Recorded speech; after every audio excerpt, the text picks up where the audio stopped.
በህንድ ፓልገም ከ25 በላይ የሚሆኑ ንጹሃን የጎብኚዎች ወይም ቱሪስቶች በታጣቂዎች መገደላቸውን ተከትሎ በህንድና ፓኪስታን ድንበር አቅራቢያ በካሽሚር ግዛት አካባቢ ማለት ነው ውጥረት መንገሱ የሚታወስ ጉዳይ ነው። ይህንን ተከትሎም የሽብር ጥቃቱን የተባበሩት መንግስታት ድርጅት አውግዟል። ከዚህም ባሻገር የተባበሩት መንግስታት ድርጅት ዋና ጸሐፊ አንቶኒዮ ጉተሬዝ ህንድና ፓኪስታን ወደ ግጭት እንዳይገቡ ችግራቸውን በህግ አግባብ እንዲፈቱም ጭምር እያሳሰቡ ነው የሚገኙት።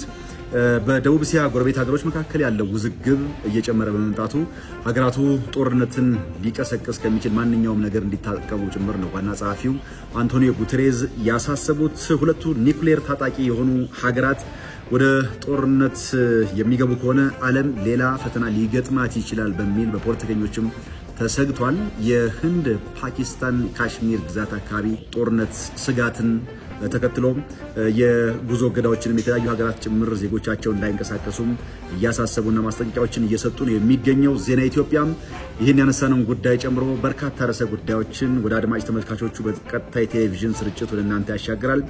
ከቴሌቪዥናችን ባሻገር በዶት ስትሪም የኢቢሲ ማህበራዊ ትስስር ገጾች በተለያዩ አማራጮች ወደ አድማጭ ተመልካቾቻችን ጭምር እንደርሳለን። አብራችሁን ስለምትሆኑ ሁሉ ጊዜ ከልብ እናመሰግናለን።